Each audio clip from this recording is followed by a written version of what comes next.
Right, we are ready to go for our second event of the day. I say second event of the day.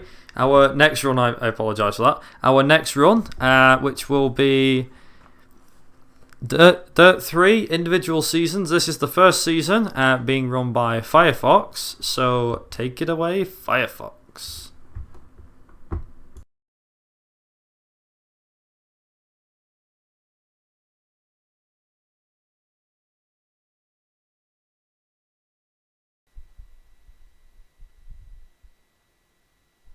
You're live.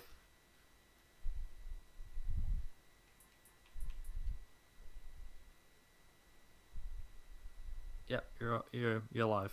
Okay. Okay, so this is Dirt 3. We are going to be running Season 1. So the aim of the game, complete all 4 seasons. We're just going to be doing Season 1. And then afterwards, we'll be doing the Trailblazer run. And between the two runs, between the two categories, we will be seeing pretty much the broad gist of all the tricks available in the game. So that we don't have to do a 4-hour speed run for that to 5-hour speed run to showcase all of that off. So yeah.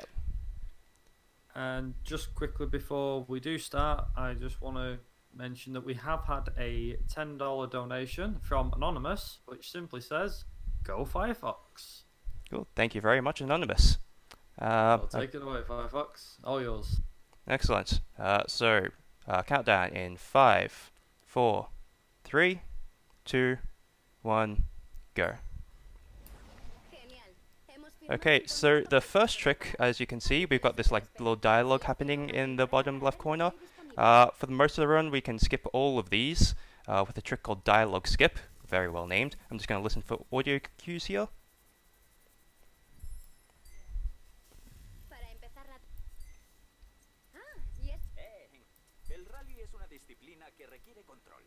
Whoops. Give me a sec to fix this up. I accidentally... Okay, there we go.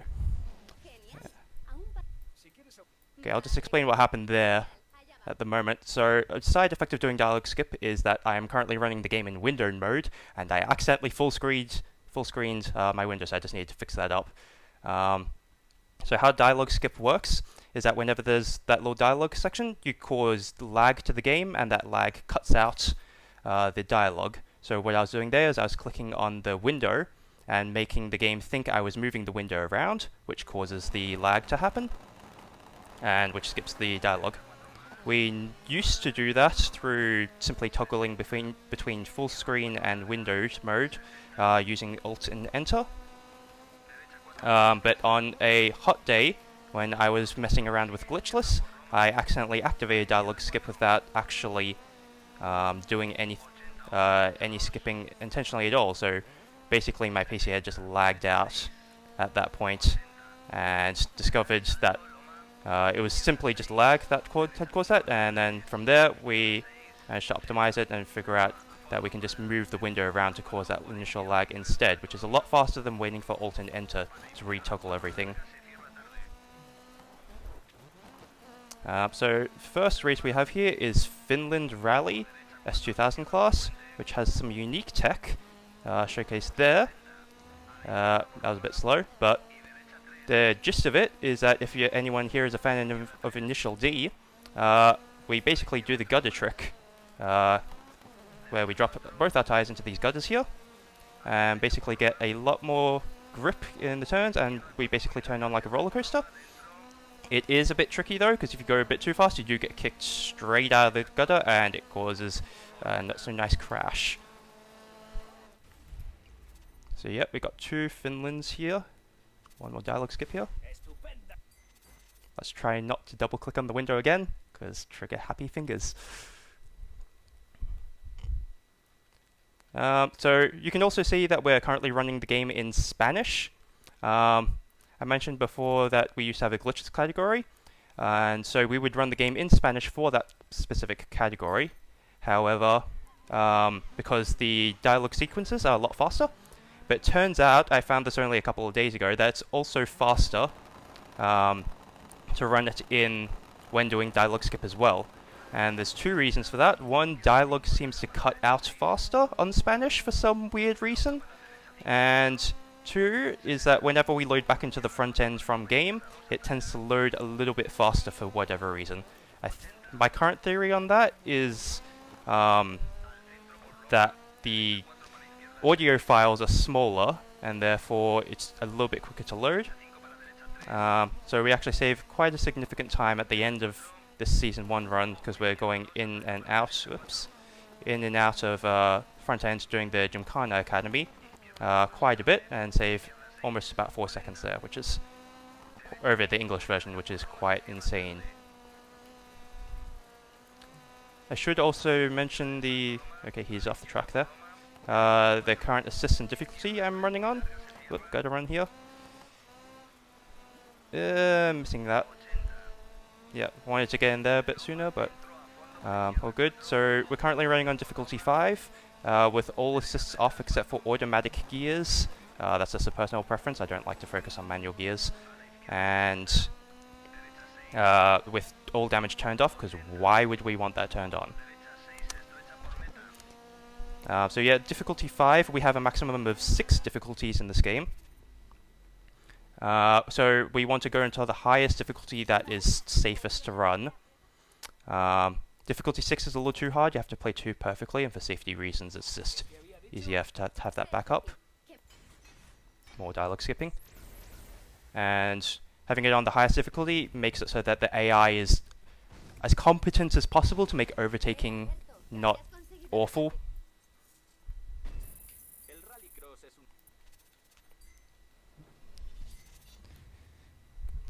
Okay, and we're on to the first rallycross section, which is honestly the hardest part of this Season 1 run, just because overtaking can be a bit of a pain. Sometimes the track just gets really crowded and it's very easy to wipe out. This is normally the first track that has a bit of a reset point to it. So I'll mostly be going wide, but by setting it to difficulty 5 we will also try to use the AI to speed ourselves up through the corners. Okay, he's going wide, but that doesn't usually happen. And so ideally we want to crash into him and just push ourselves through the corner a little bit faster. The AI actually going kind of faster than usual. That's not good. Very easy to span out there. Oh, and yeah, that's not good RNG right there. He was just blocking me. So I also expect one of the AI to spin out here, because they just always spin out. Oh, I didn't do it that time. Okay, like 90% of the time, either the first place or second place will actually spin out there, just out of their own volition. Yeah, it's pretty scripted AI for the most part. But I guess due to the randomness dice roll, he didn't want to spin out there. That sometimes happens. Okay, so now that we're past all the AI, we can just focus on our lines properly and make it all the way to the finish.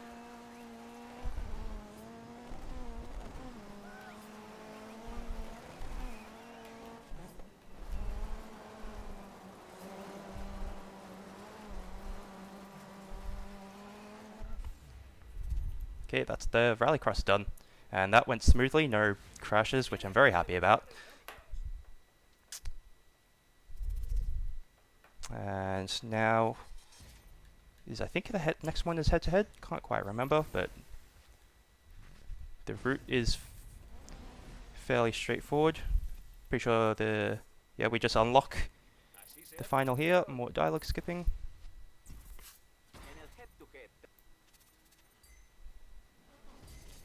And you can see I'm just spamming through the menus there. We don't really care about what car we pick. We just want to pick our car as fast as possible.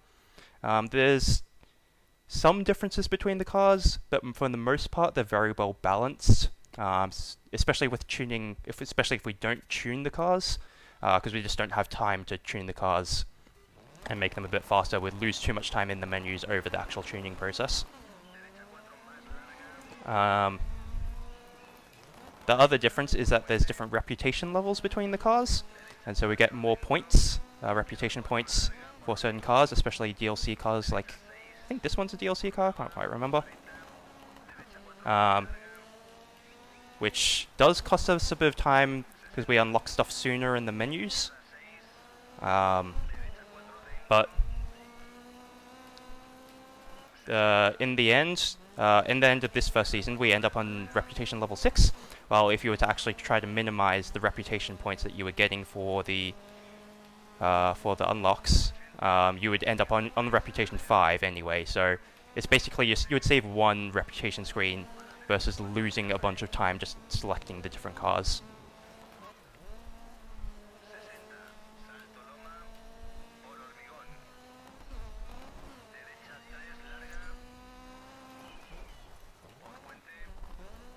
Focus a little here. Yeah, so head-to-head versus the other car that's basically traveling half a track behind.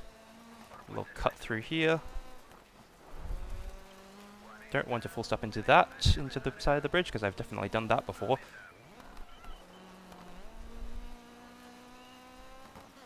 And off to the next head-to-head after this.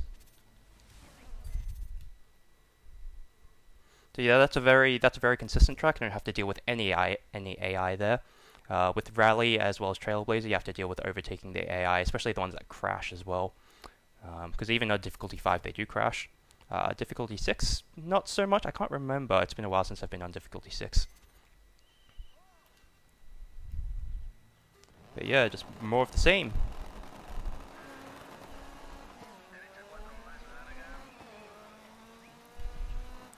It is also RNG dependent as to which side, because you can start in the AI's position instead and do the track, and have a different starting point for this track. Not sure what it is, but like I think it's pretty consistent if you follow this route exactly. But if you start choosing different cars and doing different stuff, the RNG tends to shift over. So I'm not sure if it's purely dependent on that or if it's just purely luck that you basically start this exact route, that having that exact starting point every single time, which makes it easier because then you don't have to worry about memorizing 2 different tracks for most of the run.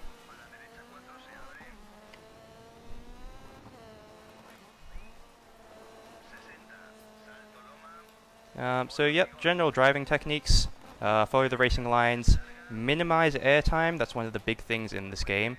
So for a lot of the cuts that we do, the cuts end up being a bit slower because we just get pushed up into the air, and then we also lose time from the landing. Cars don't like to land too much. I missed that. So that's a fairly flat cut, which is nice. Nice and easy to take, especially with the car's suspension as well.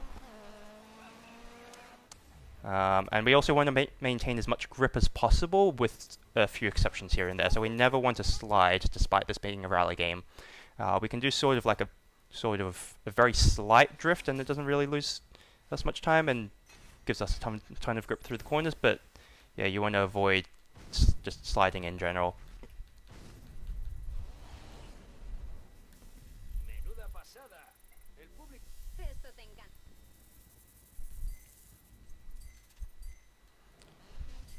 Another rallycross event. This time we are visiting Aspen, which I believe is Norway. So first, snow track. More AI to overtake. This one's a little bit safer, because the track's just a lot more wider, so you can just predict the AI much easier, and you just have a lot more room to work with. So that previous rallycross we did is a very narrow track, which is why I tend to crash more often than I would like in there. So we're going to go for a bad racing line here. Just go on the inside and jump between the AI. Get him to push me through the corner. Save as much speed as possible. Oh, what is this guy doing? Maybe I can squeeze in around here. I think he's acting a bit drunk. He's swerving all across the road. Normally the trucks are the only ones who are drunk. But yeah, that swerving is very annoying to deal with.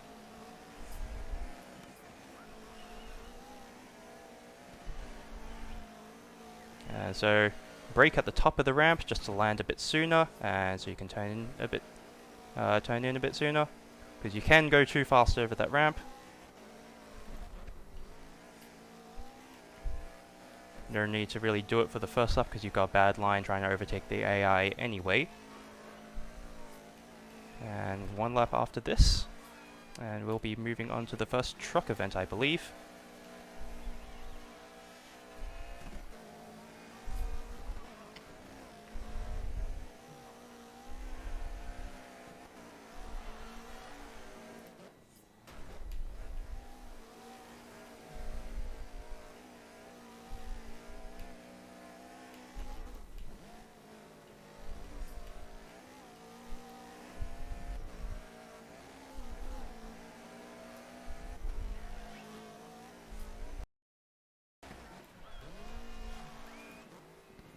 And that's gone a bit wide again, but should be good.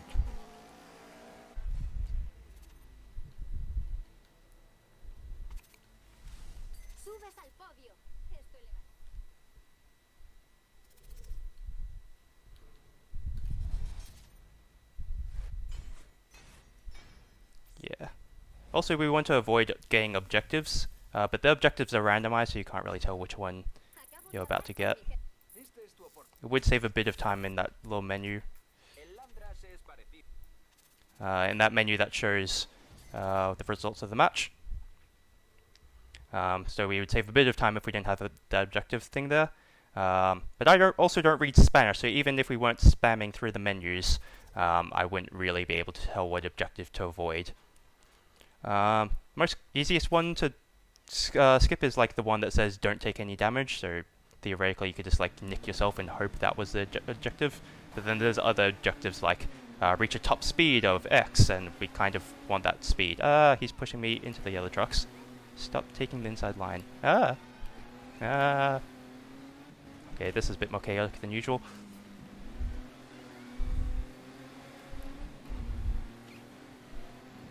Excuse him, what? He always spins out there. And normally if I was behind a truck by here, he would be swerving all over the road. That's why I nicknamed the trucks the drunks, but a little bit of a slide there. That was a bit slow. Intentional one. Just gives us a bit of better angle over on the exit. Just try to stick to the inside as much as possible here. In terms of for a lot of events, you get to choose between whether you run with trucks or buggies, but trucks are definitely the slowest, so if you have a choice, choose the buggies. Yeah, a lot more grip with the buggies and just generally a lot more fun. But for these Season 1 events, we don't really get a choice, so we have to run with these. There's not too much of a difference. I think it's between like 1 and 2 seconds, but both the buggies and the trucks are a bit heavy and a bit awkward to drive with, so. It also is a bit helpful though, because we can just like full speed up this corner without ever hitting the brake or anything like that. Same with this corner. It does help to get tap the brake a little, just get a better angle, but you got to use those inclines to your advantage as much as possible.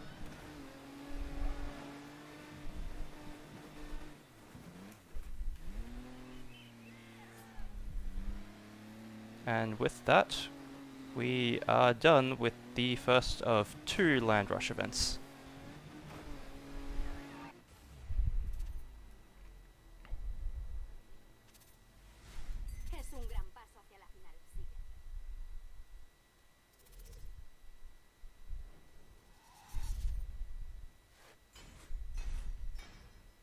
We are closing very close to that difficulty 6, but we will not exceed that.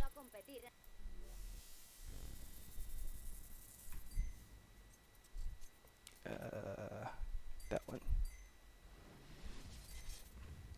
I would normally have my timer up on screen that shows a different route, so I'm going off memory here, so I was a bit like questioning myself as to whether that was actually the correct call or not, but that would have been bad if I went for the wrong event.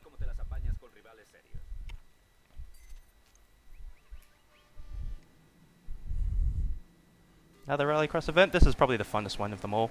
Very high speed track. AI don't really get in the way too much, so you can really focus on driving lines here. Also a little bit of water tech. Just go around the water.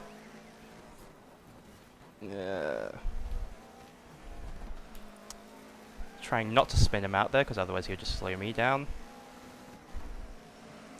Get a bit wide here to prepare for this next corner. And ideally, full speed all the way down this line.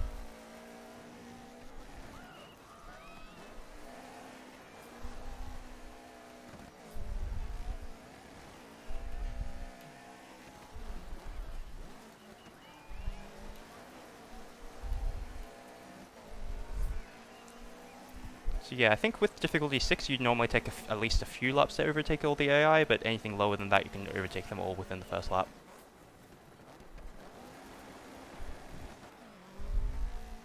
Missed the apex there. Honestly, I always just like misread that a little bit. You always need to brake a little bit sooner than you think you need to for those specific cuts.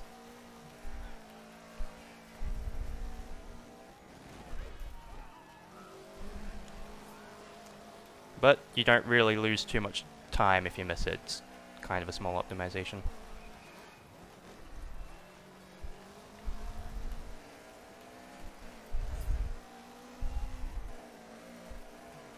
Yeah, you can also see in the top left there it says MP. That's basically the Spanish for PB. That's a lie. This is a brand new file, so obviously that's not actually going to be PB.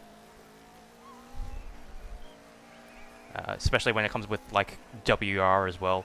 If you're playing offline, just thinks you got the world record, which is hilarious.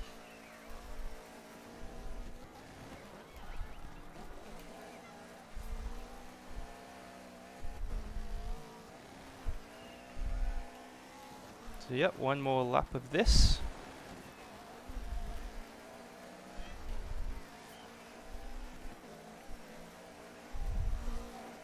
And we will be soon moving on to the Gymkhana Academy after one more Land Rush event.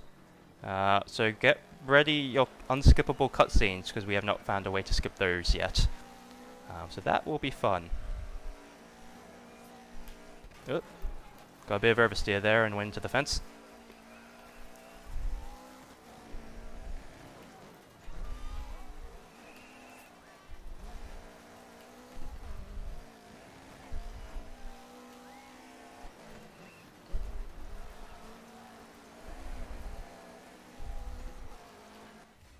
For the most part, the physics of this game are very controllable, except when you go over a bump. If you go over any sort of bump, there's like a 20% chance you're going to go into a tree, so you just got to be a bit careful about that. Especially if you go over a bump with no grip.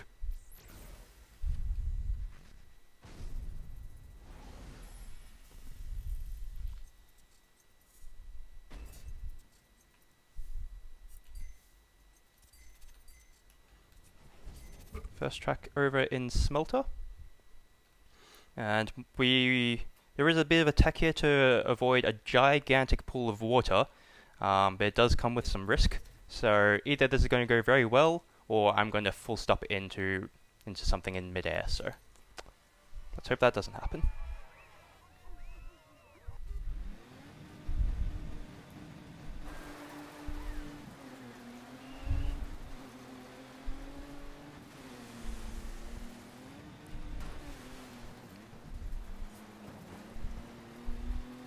Okay, so yep, over this jump is a giant pool of water. We want to pull to the right a little bit to try to just avoid the water entirely there. It's a very tough line to get there, and if you go too far right you end up crashing into the fence. And there is a bit of geometry that sticks out the side there, so if you hit that midair you just basically end up doing a 360 and face planting. Hence the reason we also have difficult damage turned off, because you would probably instantly die if you did that. So now that we don't have to deal with the AI, let's give it a shot. Too far to the right there, but I didn't hit the geometry, so that's fine. There is a bit of a weird tech to get your car to slightly roll. Roll on its to the left axis a little bit, just to land with all 4 tires on that slanted bit after the jump. But it's not consistent and quite difficult to get. Okay, that was better. Still hit the water a little bit. That is pretty much, on average, what you're going to get. You can get a little bit faster, but it's very difficult to keep that consistent.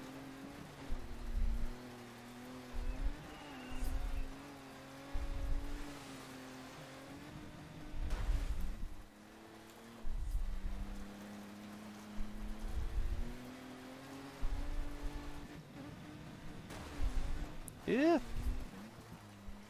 Yeah, so landing on all 4 tires is ideally the way to go for that, but yeah, if you land on 2 tires, then you tend to get those bounces and causes even more airtime, so you just lose even more speed. Because, you know, when you're in the air, you can't accelerate, so logically you're just going to go slower.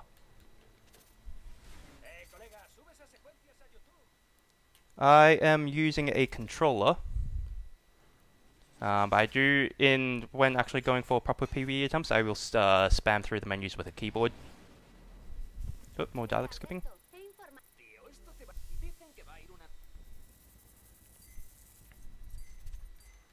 And now we're onto the Gymkhana Academy. So there is a trick to speed this up a little bit. So what we are going to do is we are going to try to aim for get the minimum amount of points for the bronze medal, and then we can just quit and exit, and it saves out those amount of points, and it allows us to pass those events. You can't do that in normal Gymkhana events. It counts as you retiring from the event, which is very annoying. Because basically Gymkhana events are just auto-scrollers. So if we could quit those out early, we would save literally like a whole minute per event, which would be huge. But alas, no. And it's kind of annoying because those Gymkhana events are also the fastest in a normal any percent run compared to most of the other events. So we kind of have to take those auto-scrollers, essentially.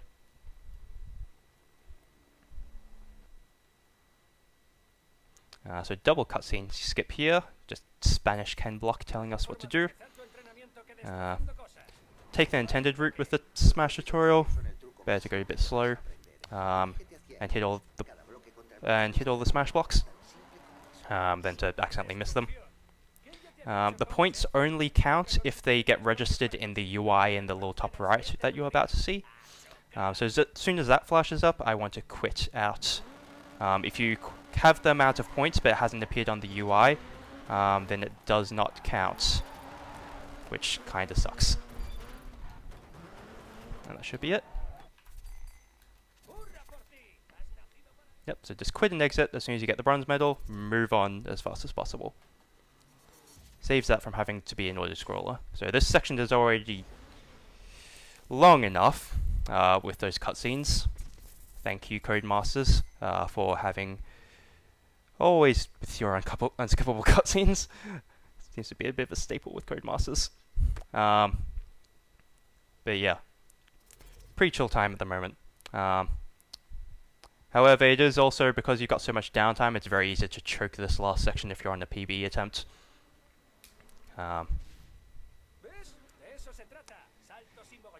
Yeah, I've definitely had many chokes, especially at the donut tutorial. Jump tutorial, very easy, you just jump over 2 of these jumps and quit out immediately. Not much to talk about with that. Gymkhana itself is just a bit, mostly tedious. Can be a little bit tricky in an N% run, just because the higher the difficulty, the more points you need to get, and there's some Gymkhanas that are just a bit awkward to get points in.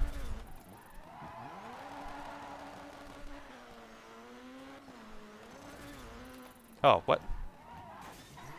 Okay, for some reason, normally that would be 2, but I guess I didn't have enough speed for that second jump. Thought I would normally get a bit more points for the first jump, which is why I was a bit concerned there. So that sucks, and it's the first time that's happened as well, which is kind of annoying. Usually that's a very free tutorial.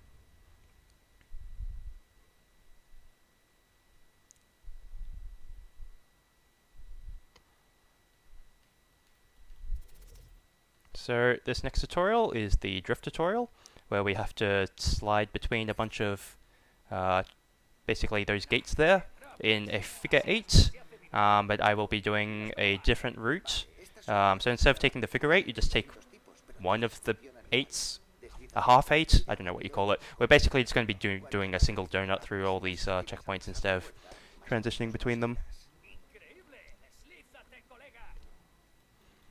And so that saves about a second if I don't crash. It's very difficult to get 5,000 points on every single one of these gates, especially this first one. So we normally want to take about 6 gates instead of optimally what would theoretically would be 5.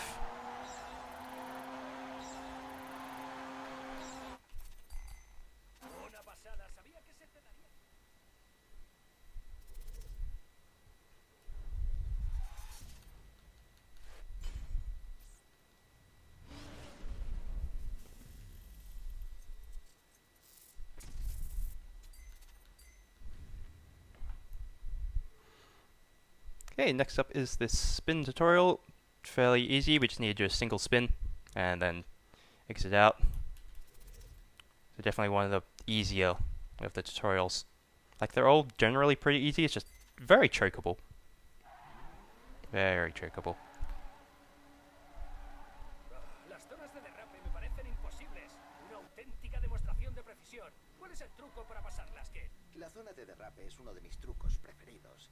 Tienes que conducir por la zona marcada y hacer que el coche derrape de forma controlada. Cuanto más derrapas, más puntos. La clave, acercarse lentamente. I have no idea if we're on pace or not. Actually, no, definitely not.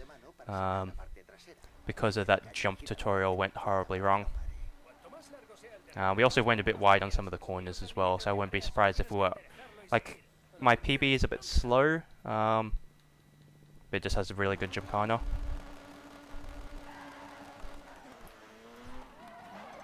But that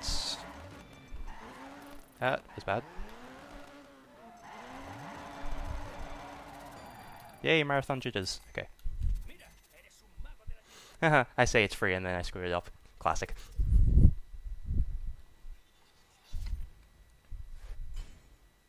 And before I get the donut tutorial perfectly.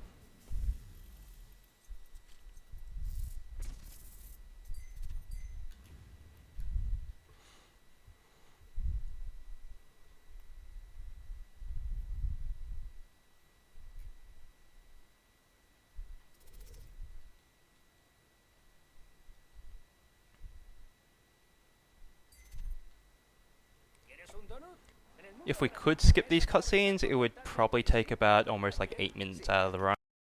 Find a cutscene skip. That would be amazing. The also other biggest slowdown point of the run is when loading in-game. So Codemasters, in order to make PC and consoles the same, when you're loading into a race, they have a fixed loading time.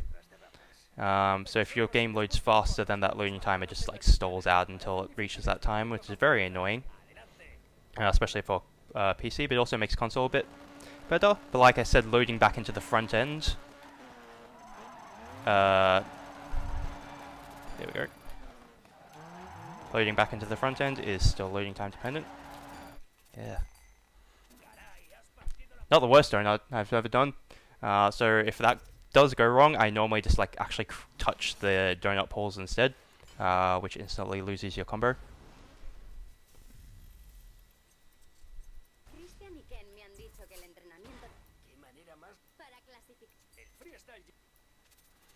And now, auto scroller to finish off the run.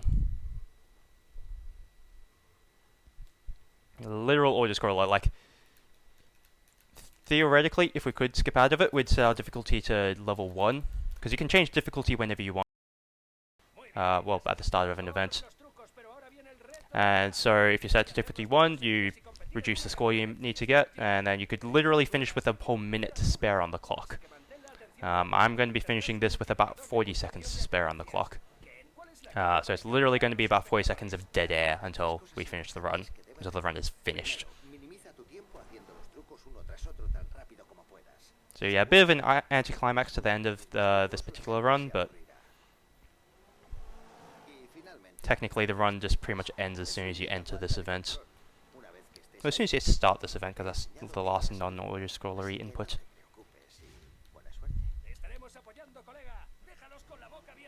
But just in case we ever do find a way to skip all this, then the run ends at the end of this event. One can remain hopeful.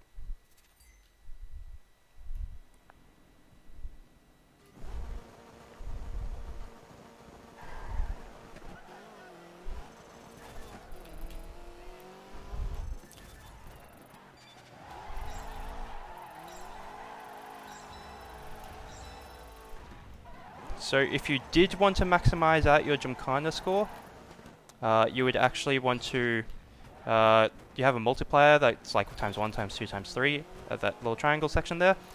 You would want to wait until your multiplier is at times 3 before you start hitting these smash blocks, because that way you get the most points out of them. And now I'm already first with 50 seconds to spare. Nice. So yeah, we can literally just screw around for the rest of this event. There's no way to speed it up. So yeah, guess I'll just look at the chat, or if anyone has anything to say, now's the time. We've got plenty of it.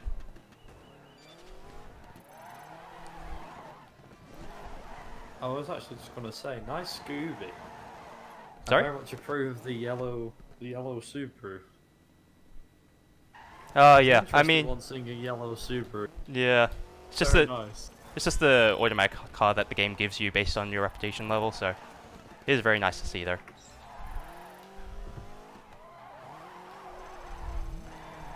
Five, 4, 3, 2, 1, time.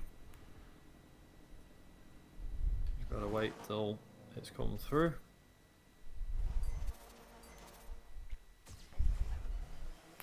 Yeah, I'm expecting that to be a 34.50 because that was very slow. I've got 34.53. Hey! Well, it's about the same. About the same, I Yeah, think. that's close enough for what I expected. Even if it's a few seconds out to what you've got, I think we're the same identical time, which is pretty good. Excellent. So yeah, lost about 30 seconds from my PB there. Kind of hoping I could get PB because I'm very on pace to beat it at the moment, especially in a lot of practices. I've just been choking at that Gymkhana section. But with that, with that, that's the season one run done. I couldn't even say that then. Yeah, season 1 run done. I think you've got the Trailblazer run next. Yep. So it's literally just a case of quick swap over. We're going to go to a quick intermission, just while FireFox gets this thing set up, and then, yeah, be right back.